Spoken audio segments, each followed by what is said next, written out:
Ramiz had just moved to a new city for work. The apartment he found was old, a little dusty, but cheap, and he couldn't afford to be picky. It was a one-bedroom flat on the 4th floor of a crumbling building. The landlord was oddly eager to rent it out, handing him the keys without much of a conversation. "Don't worry about the other door," the landlord mumbled while leaving. "It's just storage." Ramiz didn't understand what he meant, until that night. After settling in, he noticed something strange in the hallway. Right across from the kitchen, there was a small wooden door. He didn't remember seeing it during the day. It wasn't marked on the floor plan either. It was just there. Curious, he tried opening it. Locked. He shrugged it off. Maybe it was a storage room, like the landlord said. But that night, at exactly 2:13 a.m., he woke up to a sound. A soft, dragging sound, like someone pulling a heavy sack across the wooden floor. It was coming from behind the small door. He froze. The apartment was supposed to be empty. He hadn't even unpacked properly. Heart pounding, he approached the door. The sound stopped. He knocked. Silence. He pressed his ear against it. "Ramiz." A voice whispered his name from the other side. He stumbled back, heart racing, and stared at the door.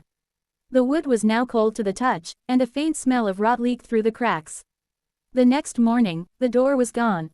He rubbed his eyes, checked the hallway twice, just a blank wall. He even knocked. Solid. Maybe he was sleep-deprived. Maybe it was a dream. But every night after that, the dragging sound returned.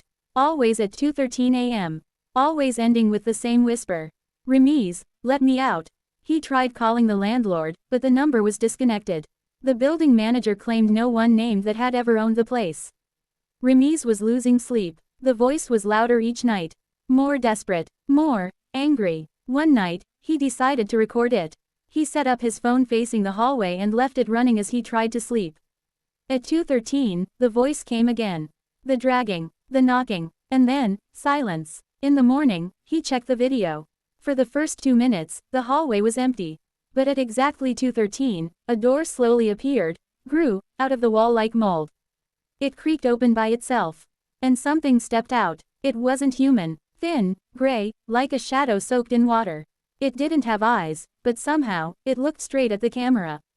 Then it turned, and walked into his bedroom. The video ended. Ramiz turned around, heart hammering.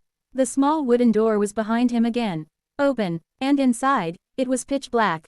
But he could feel something moving in there. "You watched me," the voice said, "closer now. Now it's your turn." The last thing Ramiz saw was the door slamming shut from the inside. He was never seen again. Now, they say if you move into that apartment, a door that wasn't there before will appear. And at 2